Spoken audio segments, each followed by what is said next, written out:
Amém? E também graça e paz do Senhor Jesus ao coração daqueles que posteriormente vão ouvir a palavra de Deus através do recurso da internet, que vão interagir com a palavra de Deus, que vocês sejam encorajados e abençoados.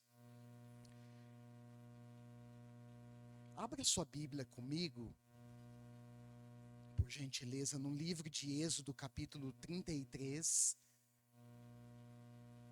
Êxodo,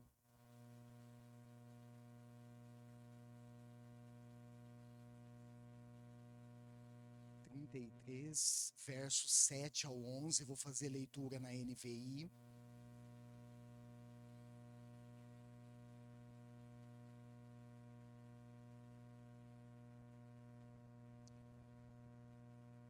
Hoje é a última mensagem sobre esse tema, dessa série de mensagens que foi tão especial, que o Senhor falou muitas coisas ao nosso coração, com certeza. Agora cabe a nós o exercício de refletir, o exercício de considerar com atenção tudo o que Deus tem falado e o exercício de aplicar isso na nossa vida. Êxodo 33, 7 ao 11. Na versão NVI foi registrado assim: Moisés costumava montar uma tenda do lado de fora do acampamento. Ele a chamava tenda do encontro. Quem quisesse consultar o Senhor ia à tenda, fora do acampamento. Sempre que Moisés ia até lá, todo o povo se levantava e ficava em pé à entrada de suas tendas, observando, até que ele entrasse na tenda. Assim que Moisés entrava, a coluna de nuvem descia e ficava à entrada da tenda, enquanto o Senhor falava com Moisés. Quando o povo via a coluna de nuvem parada à entrada da tenda, todos prestavam adoração em pé, cada qual na entrada da sua própria tenda. O Senhor falava com Moisés face a face, como quem fala com seu amigo. Depois Moisés voltava ao acampamento, mas Josué, filho de Num, que lhe servia como auxiliar, não se afastava da tenda. Amém. Esse é o texto. Eu queria fazer, próximo slide, por favor, algumas breves considerações nessa introdução.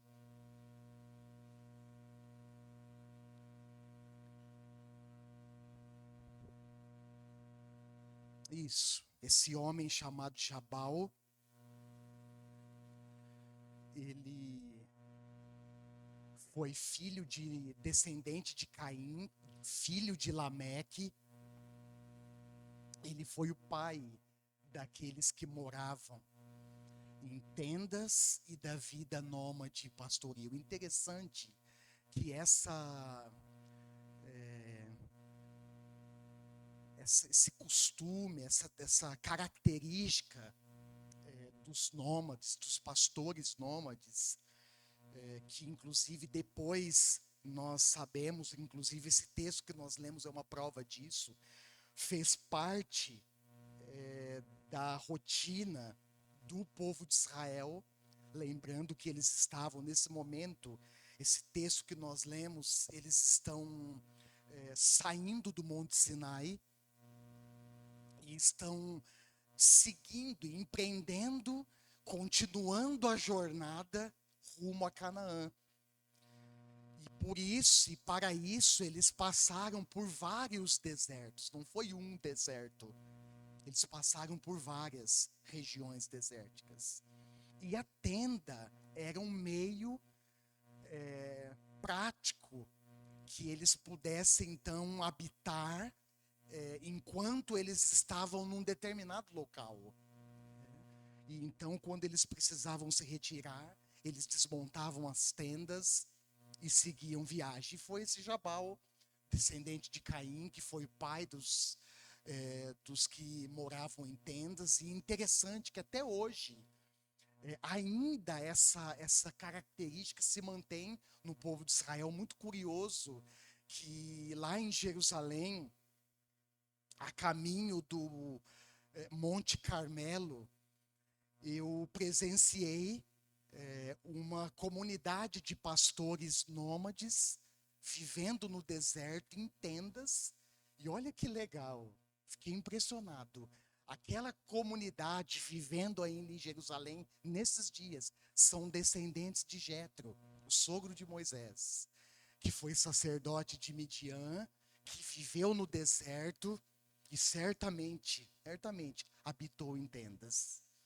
E a tenda, o significado da palavra tenda é esse: morada, lugar onde Yahvé habita no meio do seu povo. Tenda é o lugar da revelação de Deus. Tenda era o lugar, inclusive essa tenda que Moisés montou e chamou de tenda do encontro, era um local onde a glória da presença de Deus se manifestava. E é muito interessante, eu acho fantástico isso, quando eu leio essa narrativa do Êxodo, no versículo 11, que Deus falava com Moisés face a face. Lógico, nós sabemos que esse face a face não era diretamente face a face, porque é uma expressão que o autor diz para registrar esse encontro pessoal que Moisés tinha com Deus.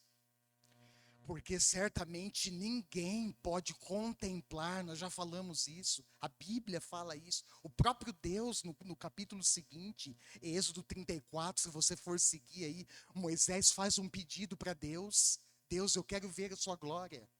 E o próprio Deus então diz a ele: olha, Moisés, eu vou cobrir, você está aqui numa rocha, eu vou colocar você na fenda da rocha, e quando eu passar, eu cobrirei você com a minha mão. Olha que interessante. E você verá as minhas costas, porque ninguém pode ver a minha glória e permanecer vivo. Então essa tenda era um lugar da manifestação da presença de Deus. E daí a importância. Nós somos conectados na história, e nós nos lembramos dessa conexão, a importância do templo,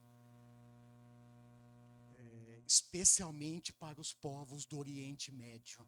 Por isso que quando o rei Davi, um dos textos que nós nos lembramos, quando a Arca da Aliança, lembra desse texto? A Arca da Aliança é roubada pelos cananeus. Davi, quando retoma, quando ele tem posse da arca novamente, ele constrói uma tenda.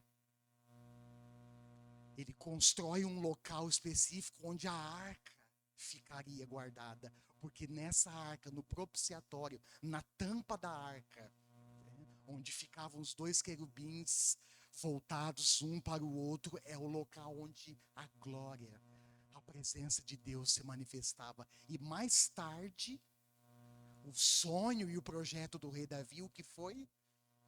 A construção do templo de Jerusalém. Mas Deus diz: você não vai construir. Quem vai construir esse templo em honra ao meu nome é o seu filho Salomão. E Salomão, nós sabemos, constrói o templo, dedica o templo ao Senhor. Então a importância, irmãos, do templo no Antigo Testamento, e a importância do templo até hoje para os povos do Oriente Médio. No entanto, os israelitas estão planejando o terceiro templo em Jerusalém, porque nós sabemos, já foi construído duas vezes, destruído duas vezes, e eles estão então estão traçando um projeto de longo prazo, inclusive, para a construção do templo. Qual a importância disso para para esse povo é que eles entendem que o templo é o lugar da habitação do próprio Deus. Mas, quando nós vamos para o Novo Testamento, o apóstolo Paulo nos ensina algo muito fantástico, muito interessante, que o templo de Deus, primeiro que Deus não habita em templos, em prédios feitos por homens. Então Paulo vai dizer, ó, nós, discípulos de Jesus, filhos e filhas de Deus, servos do Deus Altíssimo, nós somos o templo, habitação do próprio Espírito Santo que vem morar em nós. Amém? Então, algumas considerações. Uma outra, próximo slide, por favor. Isso, aqui está algumas ênfases, eu vou falar disso daqui a pouco. Outro detalhe curioso que nós não podemos esquecer é que essa tenda que Moisés constrói, chama tenda do encontro, provavelmente, infelizmente, nós não temos descrições dessa tenda, mas estudando, fazendo pesquisas arqueológicas, nós vamos descobrir que é muito provável que essas tendas eram simples e eram feitas de pele de camelo e pele de cabra. É muito interessante, eu não vou entrar aqui nos detalhes para eu não me perder na mensagem, mas vale a pena pesquisar. Você vai ver que a própria estrutura, o material que eles utilizavam para construir a tenda, era um material apropriado para que eles pudessem viver no deserto. É muito interessante. E essa tenda, ela não pode ser confundida com o tabernáculo. Lembra que foi projetado, que inclusive todo o modelo do tabernáculo foi escrito por Deus, foi detalhado por Deus a Moisés no Monte Sinai. E então eles constroem um tabernáculo. E nesse tabernáculo, num dos compartimentos chamado Lugar Santíssimo, ou Santo dos Santos, é onde ficava a Arca da Aliança.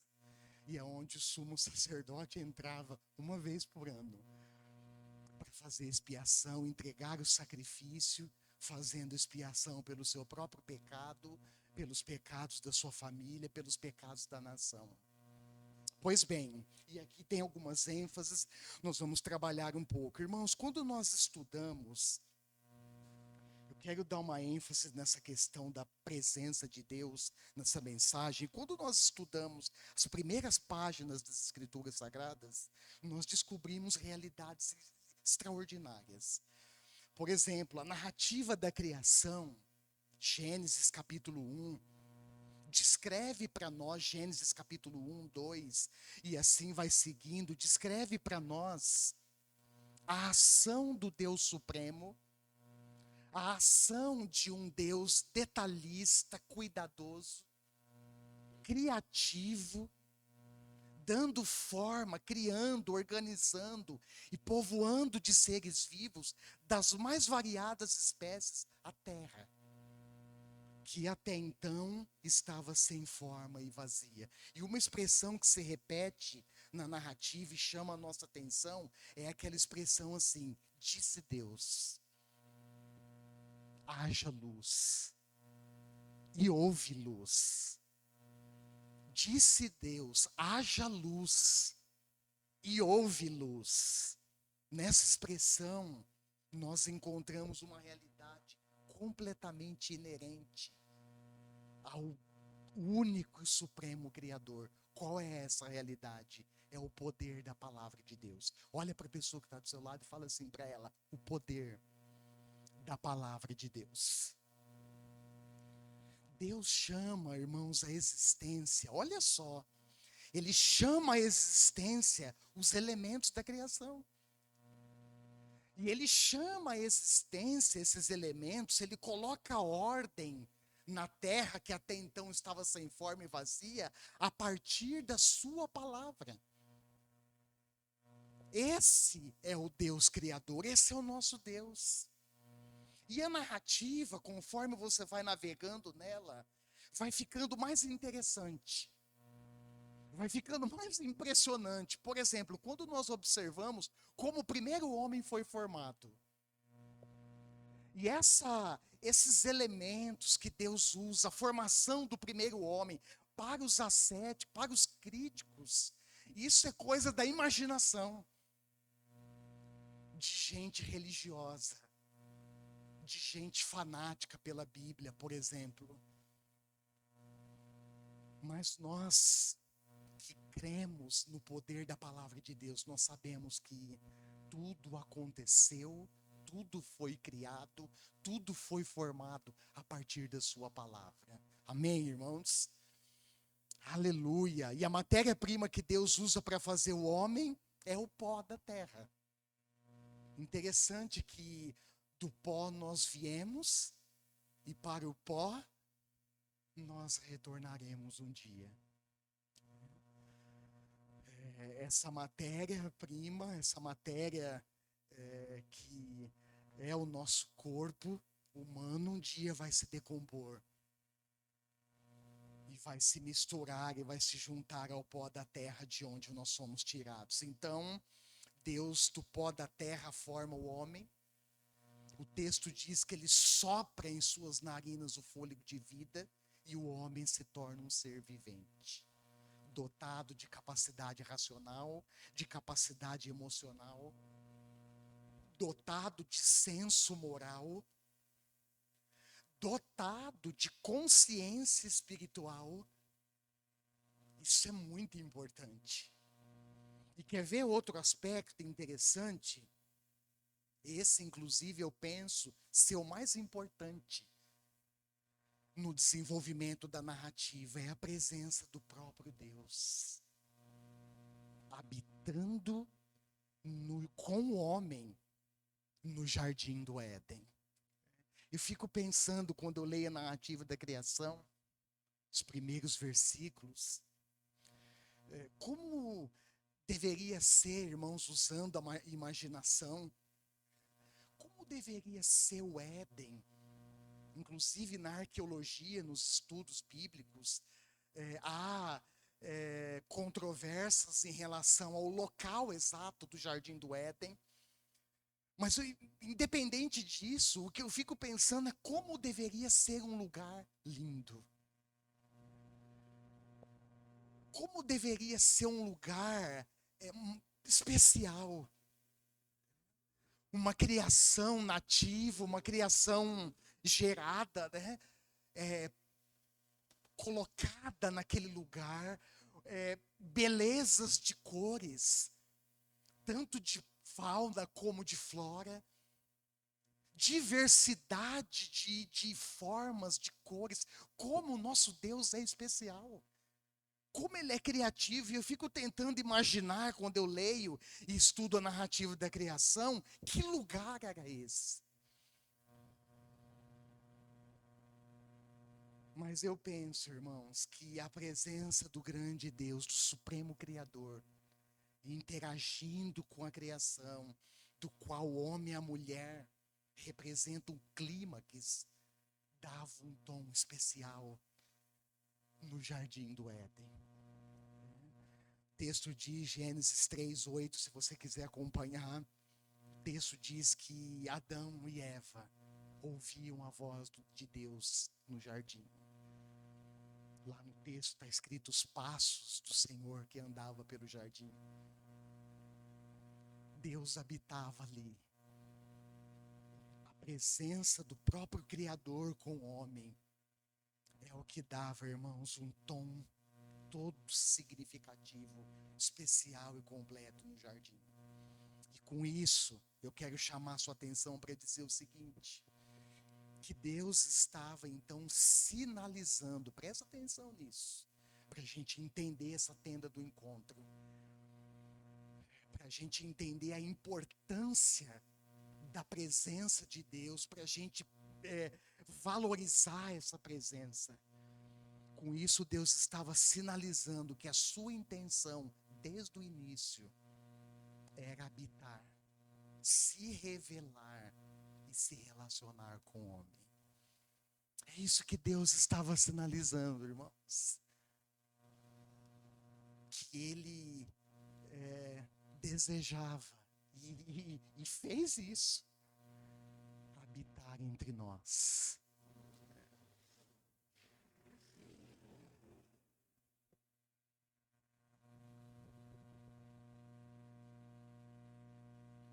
Isso é tão importante para Deus.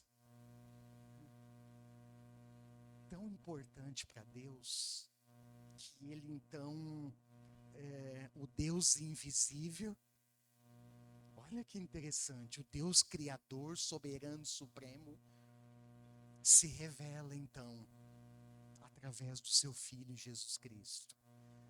E nos evangelhos nós vemos que Jesus veio, Ele habitou entre nós, a palavra habitar significa Ele tabernaculou, remete à questão da tenda,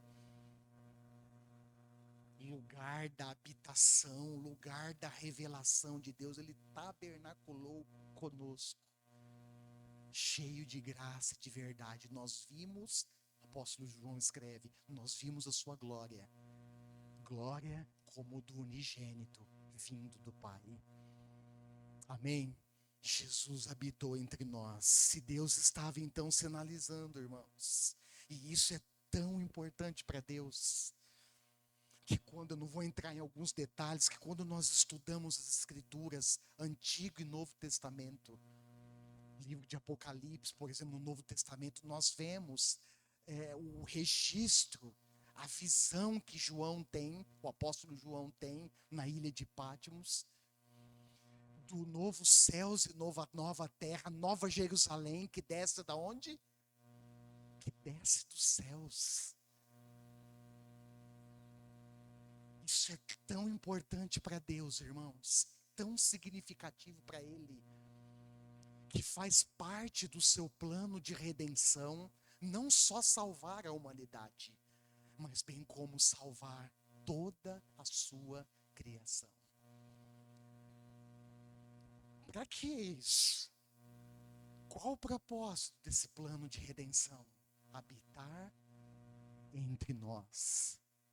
Habitar entre nós. Estamos seguindo. Então, desde o início da narrativa do Êxodo, e aí nós precisamos ler todo o livro para a gente ter uma compreensão melhor e mais completa dessa narrativa e das lições que nós extraímos dela, nós visualizamos ali Deus se revelando ao seu povo. Não é isso? Nós vemos a ação de Deus, as suas grandes obras. E que grandes obras, hein? Obras, por exemplo, que revelaram, eu vou resumir aqui para vocês, por causa do tempo, obras que revelaram características da natureza de Deus. Por exemplo, a sua graça, no sentido de favor ao povo que ele havia libertado do Egito, a sua provisão durante os 40 anos de peregrinação pelo deserto, a sua proteção, tanto dos animais selvagens quanto dos povos inimigos que lutavam contra Israel. Interessante, se você for acompanhar logo no capítulo, no começo de Êxodo, capítulo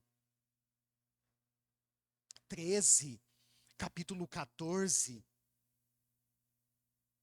você vai ver que logo que eles saem do Egito, eles têm um embate, tem uma guerra travada ali com os amalequitas. Depois eles são perseguidos pelos egípcios. E o que nós vemos nisso, irmãos? A ação de Deus protegendo. Nós vemos também o amor do Senhor por esse povo, a compaixão, a misericórdia, o perdão, a libertação de Deus. As suas ações revelam quem Ele é. E Deus então estava revelando através das suas ações a sua natureza ao povo de Israel.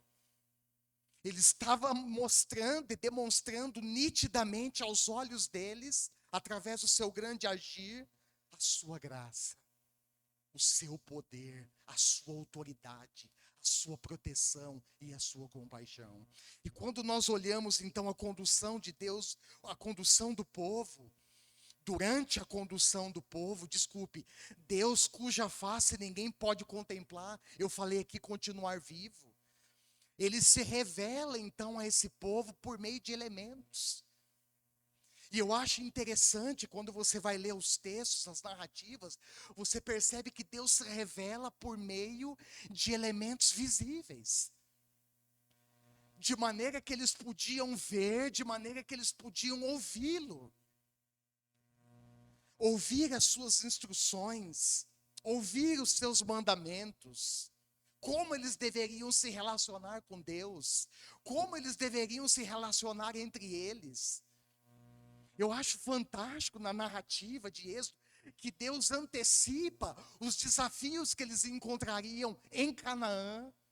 Olha, vocês vão encontrar ali outros povos já pré-estabelecidos naquele lugar. Vocês encontrarão na cultura desses povos armadilhas. Não se juntem a eles, não façam o que eles fazem, porque isso é repugnante para mim, porque eram povos idólatras. E daí, irmãos, dentre as lições que nós tiramos, uma delas é que Deus, eu já falei isso aqui anteriormente, Deus não nos envia para lugares ideais, mas Deus nos envia para lugares reais, onde nós encontraremos desafios, onde nós seremos, como o povo de Israel foi, provados, para ver se de fato nós passamos no teste, se de fato nós somos fiéis ao Senhor e aquilo que Ele tem nos instruído. Isso é fantástico. Deus se revela de maneira visível, de maneira que eles pudessem ter certeza de que a sua presença estaria com eles.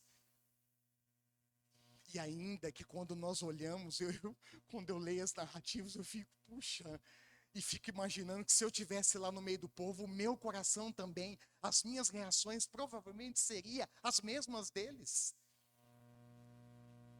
De ingratidão, de intolerância, de murmuração. Mas quando eu olho, irmãos, as manifestações de Deus, o que eu vejo é Deus mostrando para eles: eu estou com vocês, eu estou conduzindo vocês até Canaã. Inclusive, Êxodo 33, 3, 33, 12 ao 17, esse foi o pedido de Moisés, após a decisão de Deus de não acompanhá-los. Porque precisamos lembrar, essa narrativa, ela dá sequência, aconteceu logo após a adoração, logo após o episódio negativo que envolveu a adoração idólatra dos israelitas diante do bezerro de ouro. Lembra? Capítulo 32. E daquele momento em diante, Deus decide não acompanhá-los. E Deus decide não acompanhá-los, irmãos, olha só, por causa da sua graça. Dá para imaginar isso? Porque ele diz para Moisés: olha, esse povo é obstinado. Se eu for com vocês, eu os exterminarei no caminho. Mas o fato é que Moisés pede, faz esse pedido. E Deus então ordena que Moisés saísse com eles daquele lugar. Eles estavam ao pé do Monte Sinai. Saiam desse lugar e sigam a jornada rumo a Canaã. E aí que entra algumas ênfases da mensagem. Durante essa peregrinação, irmãos, um detalhe importante aconteceu. E esse detalhe, ele se volta para essa tenda do encontro, essa tenda, esse lugar da manifestação e da revelação de Deus. Êxodo 33, 7, nós lemos, olha aí de novo, vou ler novamente. Moisés costumava, se você puder grifar essa palavra na sua Bíblia ou no seu, seja ela impressa ou no celular, marca ela em negrito. Moisés costumava montar uma tenda do lado de fora do acampamento. Ele a chamava tenda do encontro. E a partir disso surgem alguns apontamentos e aplicações importantes para nós. Primeiro, Nós precisamos de encontros habituais com Deus. Vou repetir. Nós precisamos de encontros habituais com Deus. Quando eu leio esse texto, irmãos, e fico imaginando Moisés saindo do acampamento, o texto diz que ele montava a tenda fora do acampamento. Isso traz para nós uma ideia, um pensamento de um local reservado fora da agitação da comunidade, porque pensa um povo morando no deserto, habitando em tendas no deserto. Imagina como é que era a dinâmica desse povo no deserto, irmãos. Imagina a dinâmica deles nas tendas. Vai atrás de água, volta com um balde d'água. Vai atrás de comida, volta com comida. Imagina a dinâmica. Então Moisés constrói a tenda fora do acampamento. E nesse local ele buscava, o texto diz que ele costumava montar essa tenda. E ali ele tinha encontros espetaculares com Deus. Ele tinha encontros reais com Deus. E nós precisamos disso, irmãos. Uma das coisas que eu penso em relação à igreja desse tempo é que o Espírito Santo precisa soprar em nós uma chama de desejo, de estarmos e de sermos e de permanecermos sedentos por sua presença.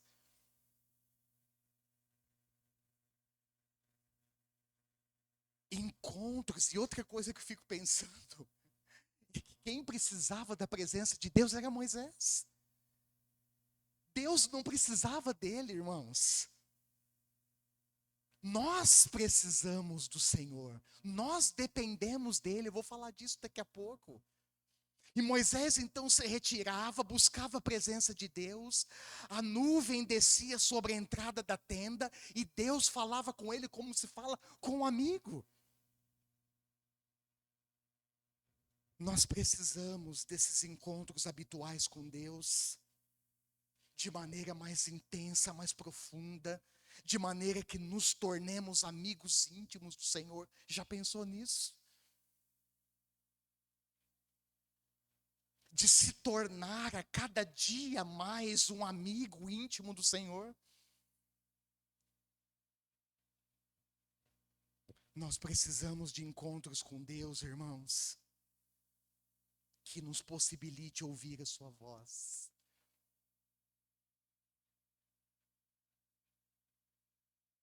Ouvir as suas instruções.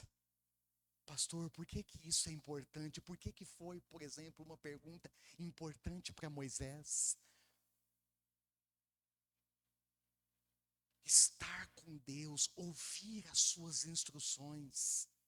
Porque as instruções de Deus, irmãos, nos conectam aos seus propósitos.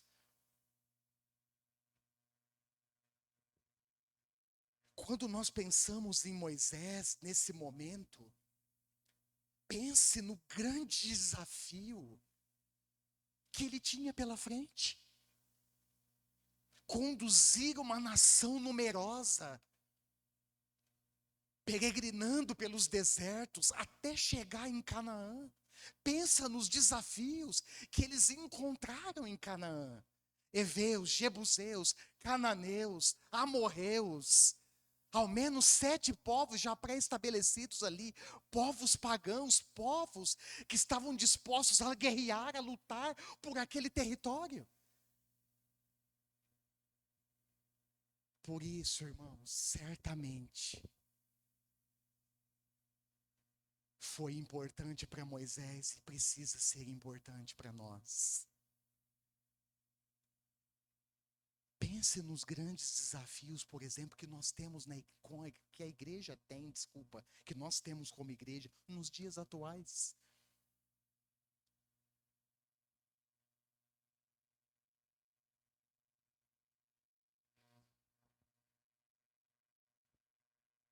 vivendo numa sociedade cada vez mais secularista,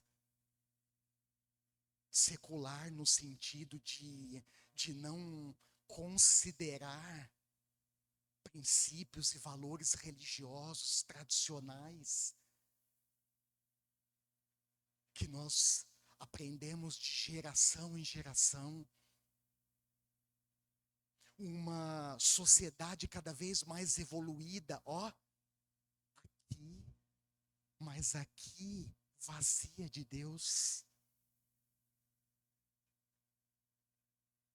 Somos tão avançados na tecnologia, irmãos, mas em termos de espiritualidade,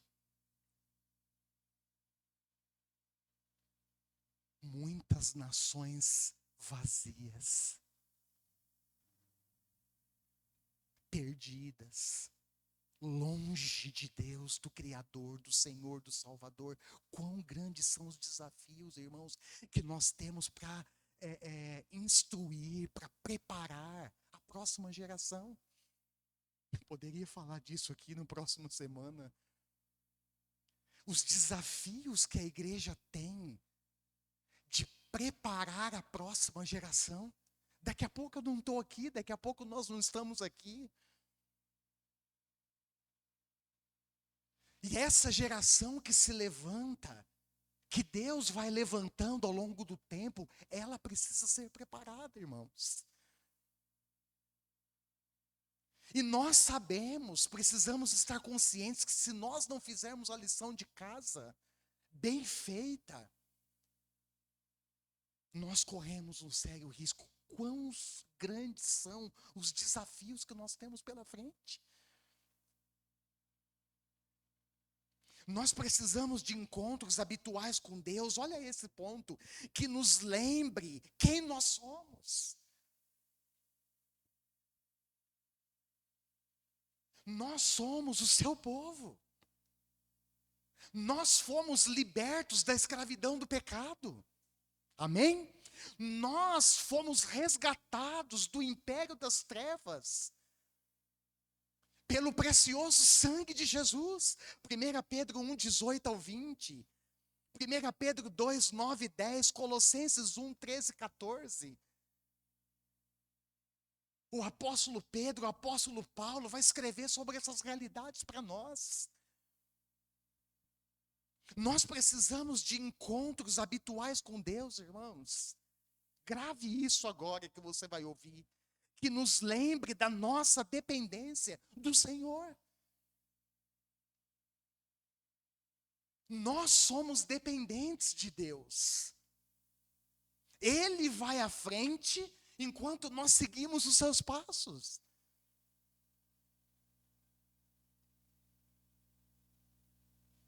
Êxodo 33, 15. Olha aí esse texto junto comigo. Por favor. Olha a declaração que Moisés faz. E que reforça essa realidade. Êxodo 33, 15. Se não fores conosco, não nos envies.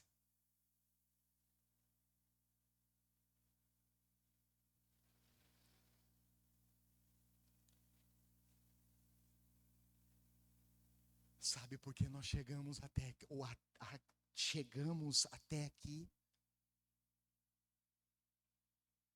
Sabe por que você está aqui?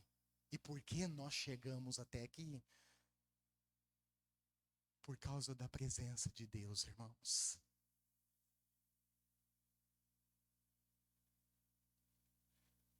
Eu sei, não vou entrar nos detalhes, nos contextos, mas Deus, Ele é tão generoso, Ele é tão misericordioso que ao longo do tempo,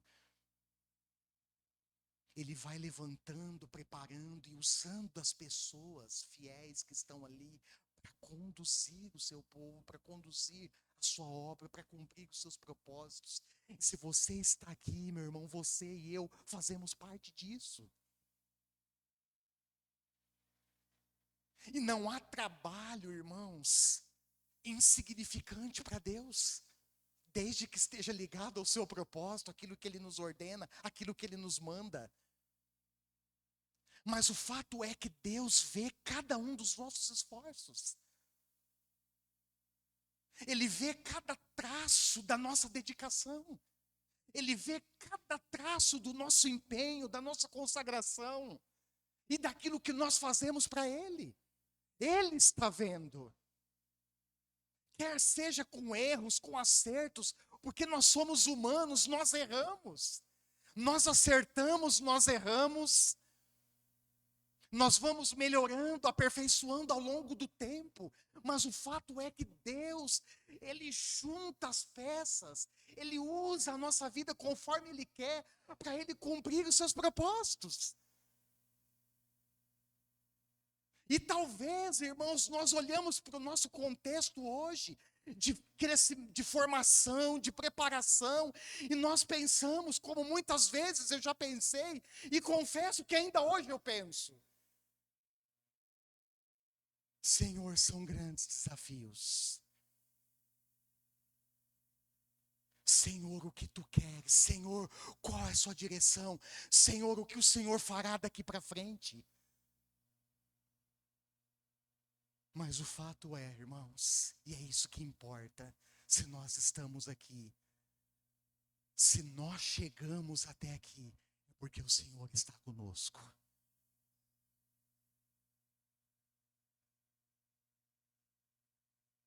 Se não fores, não nos envies. Em outras palavras, o que o líder da nação estava dizendo: sem o Senhor, nós não temos condições nenhuma de seguir essa jornada.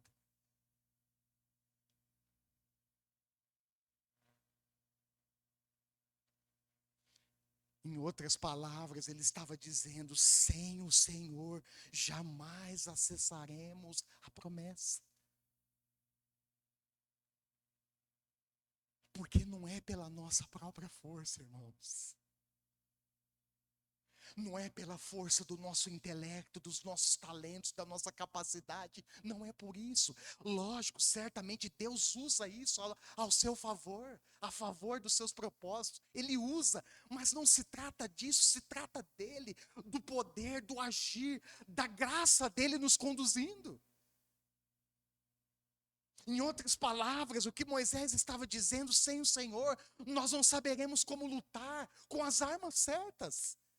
Sem o Senhor, nós nos perderemos pelo caminho. Sem o Senhor, nós pegaremos atalhos. Sem o Senhor, nós ficaremos desorientados. Sem o Senhor, nós seremos vulneráveis aos nossos inimigos. E olha quantos inimigos, irmãos.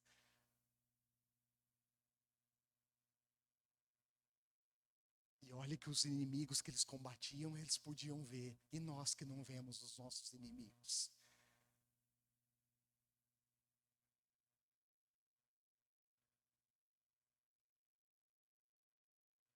Segundo, próximo, por favor.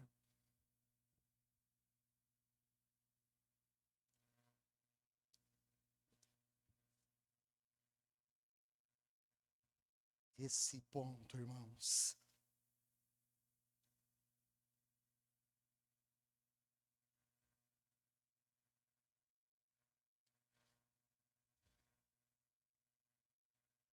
isso.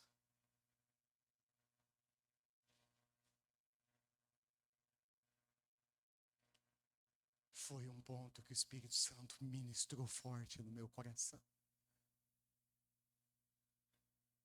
E é aquilo, né? O pregador prega para ele mesmo. Precisa ser assim. Esses encontros precisam promover mudanças em nós. Essa semana fiquei feliz, fiquei contente de vários aspectos da minha vida. Especificamente, minha esposa virou para mim essa semana e falou: olha, falou até emocionada, depois eu também me emocionei. Nesse aspecto, estou vendo mudanças. E Glória a Deus. E eu fiquei pensando, irmãos, encontros com Deus precisam mudar a nossa vida. E eu vou dizer mais para vocês. Sei que nós precisamos olhar e avaliar a nossa própria vida, mas eu, como pastor, na função pastoral, função que Deus me designou na sua igreja, quando eu olho para a igreja, irmãos, eu percebo a igreja no geral, mais especificamente, lógico, aqueles que estão no meu alcance, que estão perto de mim, aqueles que eu conheço também, que estão em outros contextos, o que eu vejo, irmãos, é uma carência. Não é de dons, porque os dons nós recebemos do Espírito.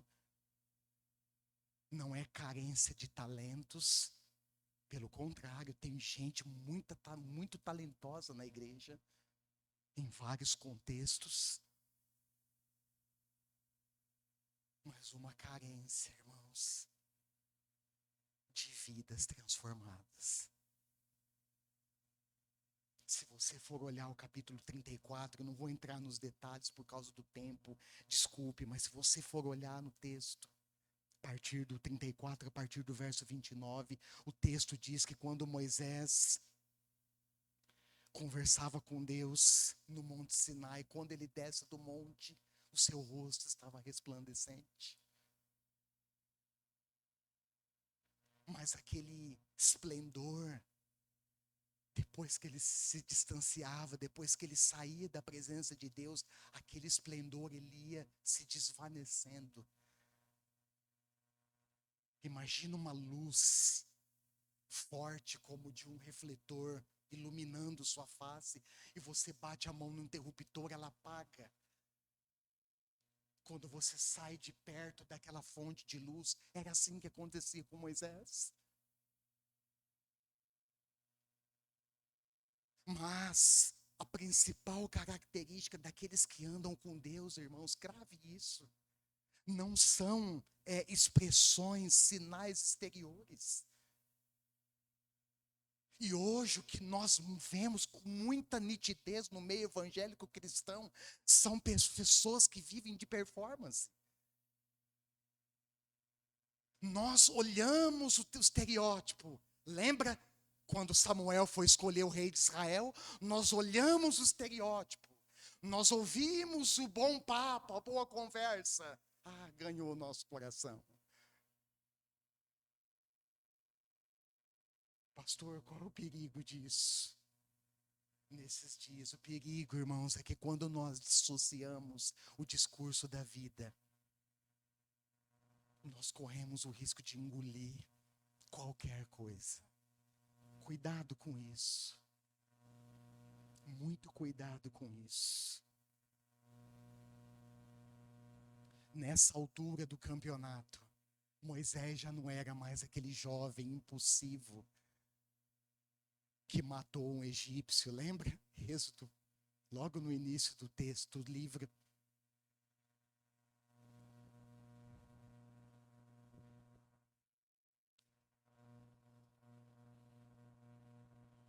Ele se tornou um homem transformado, irmãos. As lições e os encontros dele com Deus no deserto transformaram a sua vida. E eu sei que quando a gente pensa e lembra da palavra deserto, logo nós associamos a algo negativo. Não é assim? Inclusive, às vezes eu ouço expressões de pessoas cristãs: pastor, estou passando pelo deserto, ora por mim.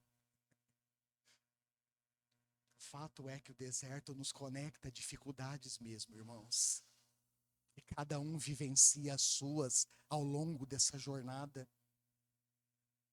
Mas o deserto na vida de Moisés foi um lugar de encontros com Deus. Foi um local onde possibilitou ele armar a tenda. Vou falar disso na conclusão. e ter encontros com Deus, e esses encontros transformaram a sua vida. Irmãos, como eu quero ser transformado pela glória de Deus. E vocês? Irmãos, como eu preciso ser transformado pela glória da presença de Deus. E Moisés foi tão trabalhado por Deus. Se você ler o livro de Números, no capítulo 12, verso 3, o autor descreve que Moisés se tornou o homem mais paciente da terra. E quando eu leio esse texto, fico pensando também, caminhar 40 anos, irmãos, com o povo atrás dele reclamando. Não tem água, não tem comida. Você nos tirou do Egito para matar a gente no deserto. Os próprios irmãos dele, Arão e Miriam, se levantam contra ele. Mas o fato é que Moisés se tornou um líder. E eu quero, aqui está uma grande lição pessoal. Espero que para vocês também. Mas pessoal, ele se tornou um líder capaz de se compadecer dos pecados do povo.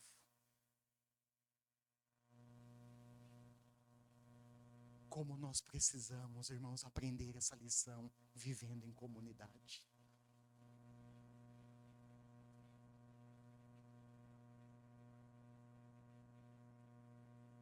De não sermos os primeiros, pelo contrário, a ver as pessoas patinando em pecados na vida e sermos os primeiros a apontar o dedo e acusar as pessoas.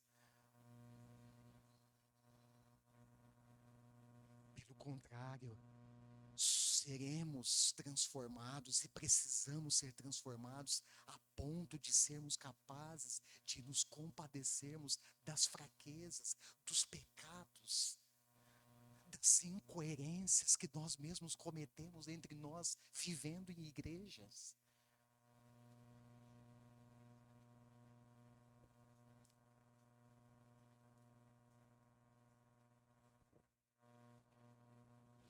Esses encontros, irmãos, precisam promover mudanças em nós que sejam vistas pelas pessoas,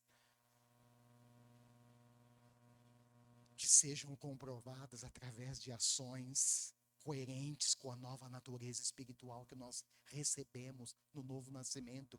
Por exemplo, João capítulo 3, conversa de Jesus com Nicodemos, lá no versículo 6. Jesus diz para Nicodemos: olha, o que nasce da carne é carne, mas o que nasce do Espírito é Espírito. No novo nascimento, irmãos, nós recebemos a nova natureza espiritual de Deus em nós. Tá certo, pastor, nós não podemos nos esquecer que junto da nova está a velha, sim, ela continua ali. O velho Adão, a velha Eva, os velhos comportamentos, os velhos pensamentos, as velhas atitudes e hábitos do velho Adão, da velha Eva, continuam em nós. É por isso que o apóstolo Paulo, escrevendo aos Gálatas, no capítulo 5, ele faz ali um relato claro dessa realidade. E ele diz: olha, há uma guerra, há uma luta travada constantemente entre carne e espírito, entre a velha natureza e a nova natureza. E para vencermos, irmãos, os comportamentos, os velhos hábitos e velhos comportamentos do velho Adão, da velha natureza, nós precisamos viver no Espírito. E para viver no Espírito, nós precisamos pagar um alto preço. De busca, de renúncia, de entrega, de consagração, dia após dia.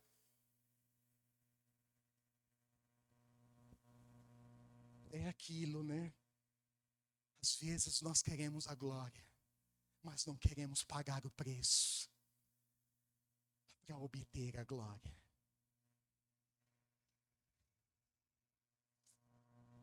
Em 2 Coríntios 5,17, aquele texto que nós decoramos lá na escola bíblica, quando a gente tem 8, 9 anos de idade, lembra?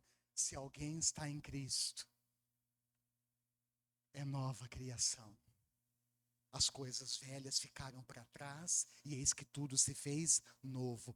Estar em Cristo, irmãos, é deixar a velha vida para trás.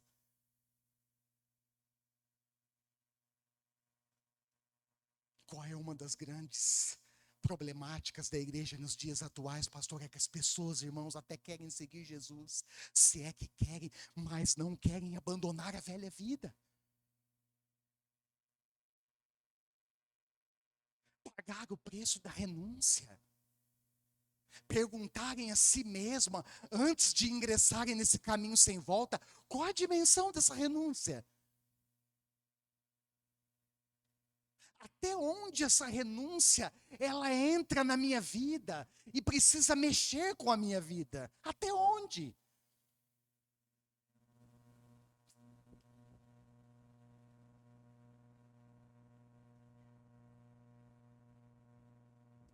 Que mudanças visíveis sinalizam que de fato nós conhecemos a Deus?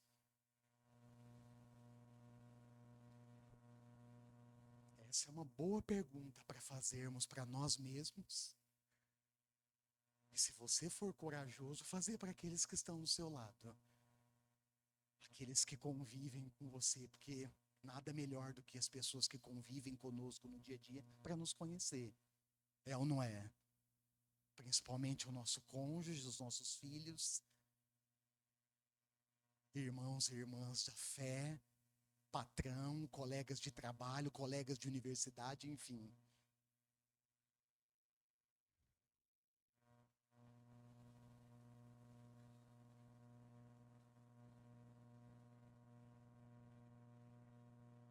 Próximo slide, por favor. Afinal, as nossas ações dizem quem nós somos. Afinal, o que importa é ser uma nova criação. Gálatas 6:11 em diante. Esse texto de Gálatas é importante, interessante, porque Paulo escreve isso para aqueles que desejavam causar boa impressão na igreja. E qualquer semelhança com os nossos dias, irmãos, não é acaso. Mas naquele contexto específico, as pessoas queriam causar boa expressão externa, exterior, por meio da circuncisão. Judeus que haviam se convertido ao cristianismo, estavam pegando no pé dos gentios e dizendo que eles precisavam se circuncidarem para ser salvos. E Paulo então escreve e fala: gente, para com isso. O que importa é a circuncisão que é operada no coração pelo Espírito de Deus. O que importa é sermos uma nova criação. Amém? Afinal, Deus não é como o homem, não vê como o homem. 1 Samuel capítulo 16, verso 7. O homem vê o exterior, a aparência. Samuel quase estava escolhendo errado, hein? Olha que viu o gigantão forte, bombado da academia, senhor é esse. Então Samuel, pega lá. E o que eu acho mais fantástico, irmãos, disso. Primeiro é que Deus vê o coração. E o rei de Israel, ele tira do meio do pasto das ovelhas. O caçula, o ruivinho, mas que tinha um coração enorme, um coração que também depois seria tratado e moldado por Deus. E eu quero encerrar, aí está alguns pontos da conclusão. Primeiro, dizendo que nós temos grandes desafios pela frente, irmãos.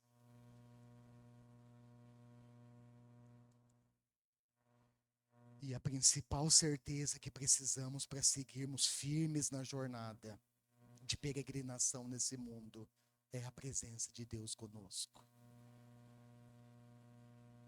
Se o Senhor é por nós, quem será contra nós?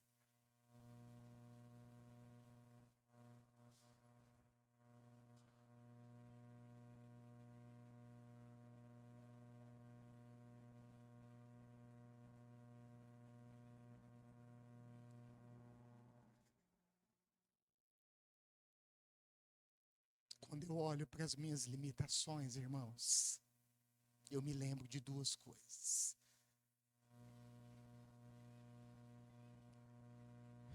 Que me encorajam a seguir, primeira e principal de tudo: Deus está comigo, Deus está conosco.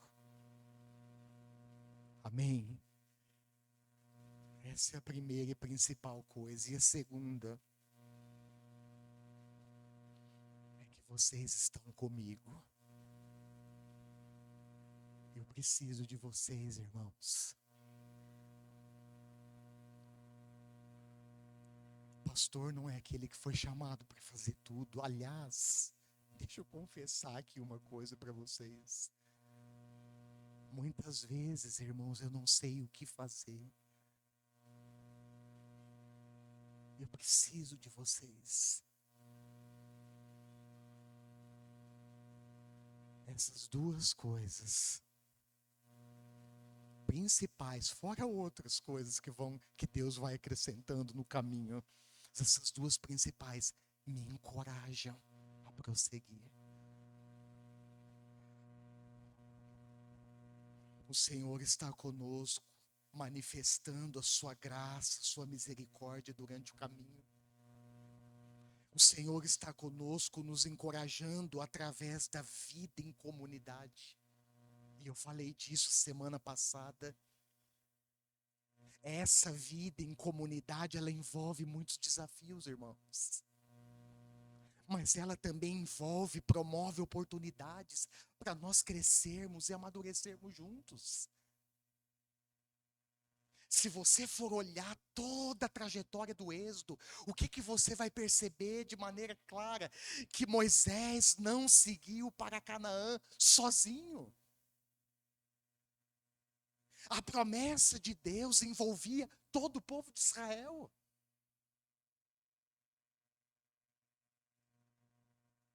Ninguém, o que eu quero dizer com isso, que a Bíblia nos ensina com isso, é que ninguém pode seguir sozinho na jornada cristã.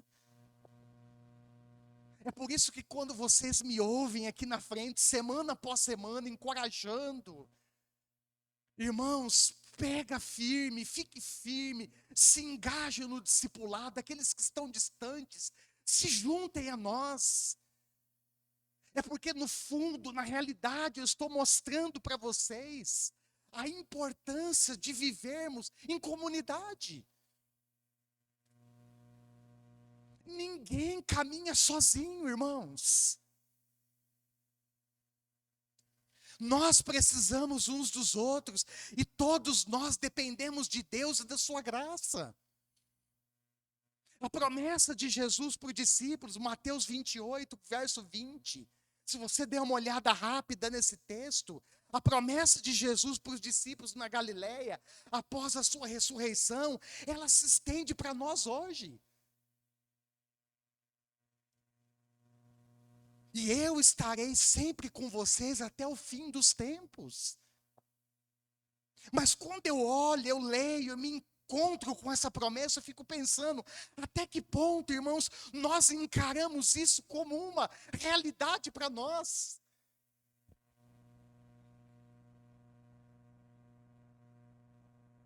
Pastor, está difícil, mas o Senhor é conosco. Pastor, grandes desafios, incertezas pelo caminho, elas surgem, irmãos. Mas eu estarei com vocês até o fim dos tempos.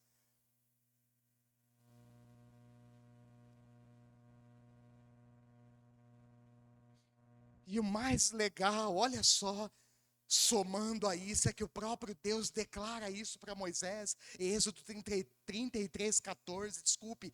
Moisés então pergunta: Senhor, quem irá conosco? Quem vai me acompanhar nesse grande desafio? E Deus responde para ele: eu estarei com você, eu o conduzirei. Deus é sempre fiel, irmãos. Ele sempre cumpre as suas promessas.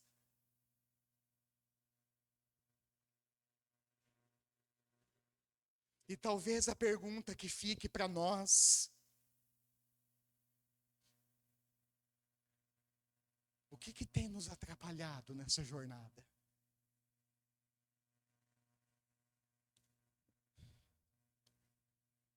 Interessante que do Monte Horebe, do Monte Sinai, se você for ver o livro do capítulo 33, verso 6, do Monte Sinai em diante, os israelitas não usaram mais brincos, joias. E quando eu li, fiquei meditando nesse momento, e fiquei pensando, o que tem nos atrapalhado no caminho? O que nós precisamos, irmãos, deixar para trás?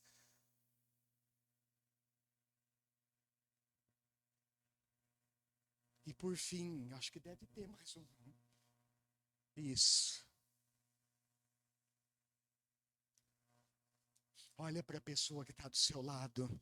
Você que está em casa, depois vai acompanhar a mensagem. Se tiver alguém no sofá junto com você, olha para ele e fala assim: mantenha a tenda armada.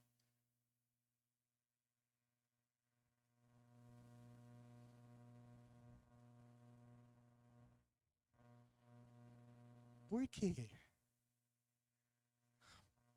Porque tenda armada, irmãos, é sinal de encontro com Deus.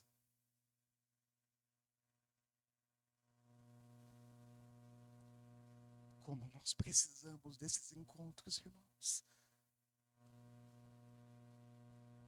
Seja a nível pessoal, interessante que Moisés buscava, ele era o representante da nação, e eu poderia falar disso numa outra mensagem. Ele era representante da nação. É interessante que ele buscava e o povo ficava em pé, cada um na sua tenda, observando. Nós precisamos de encontros pessoais, mas nós também precisamos, irmãos, de encontros coletivos.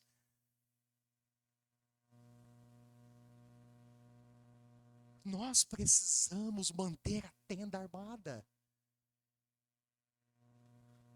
Porque a tenda armada é sinal de encontro com Deus. Nós precisamos, irmãos, ser transformados pela glória da presença de Deus. Nós precisamos, entenda, grava isso. Nós precisamos ouvir as instruções do Senhor. E nós precisamos ser valentes, corajosos para obedecer essas instruções. E eu falei disso anteriormente. Obedecer as instruções de Deus, irmãos, é um grande desafio para nós. Por quê, pastor? Olha lá na Bíblia, Deus nos conecta a propósitos difíceis, mas não impossíveis de fazer. Por quê? Porque Ele está conosco. É Ele que nos guia, é Ele que nos capacita, é Ele que nos sustenta. Em outras palavras, haverá dificuldade, irmãos. Se levantarão inimigos, se levantarão barreiras. Às vezes se levantam inimigos de dentro da nossa própria tenda.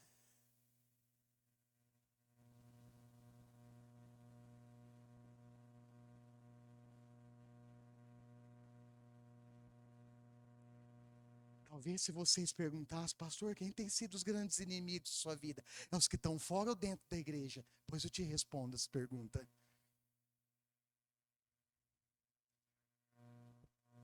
E eu vou fechar.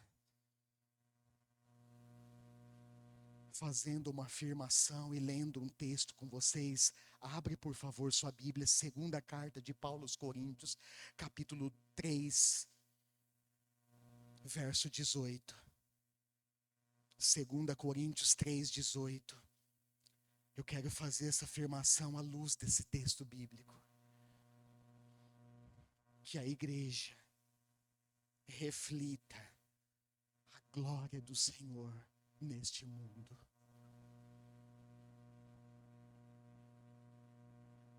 Se nós crescemos em números e não fazemos diferença, irmãos, alguma coisa está errada. Se nós enchemos templos, prédios, casas, seja lá o que for, e não fazemos diferença, alguma coisa está errada. Mas a minha oração, a minha energia no ministério, ela conecta-se a essa realidade, irmãos. Porque eu sonho, eu quero ver a igreja refletir a glória do Senhor nesse mundo. Talvez nós pensamos nesse ponto, pastor, mas nós não resolvemos todos os problemas do mundo, tá certo? Nós não resolvemos e não fomos chamados para resolver todos os problemas do mundo, mas nós somos chamados, irmãos, para refletir a glória de Deus.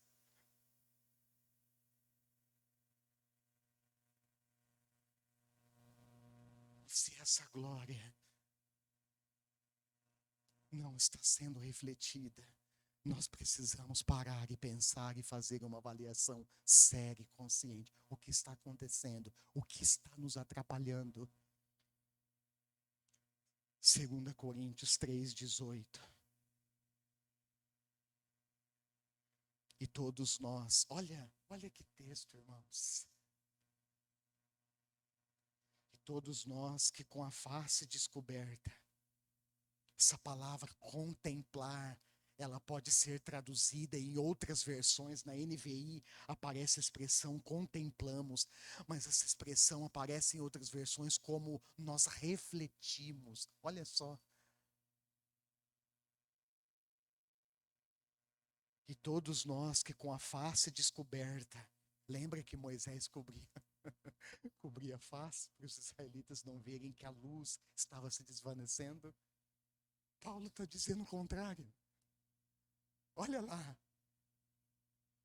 E todos nós, abrange toda a igreja de Cristo, que com a face descoberta refletimos a glória do Senhor, segundo a sua imagem, estamos sendo transformados com glória cada vez maior, a qual vem do Senhor, que é o Espírito. Amém. Feche seus olhos. Eu gostaria que as pessoas que vão acompanhar depois, que essa palavra ministre profundamente o seu coração, que Deus te abençoe. Aqueles que continuam aqui, feche os seus olhos por um momento.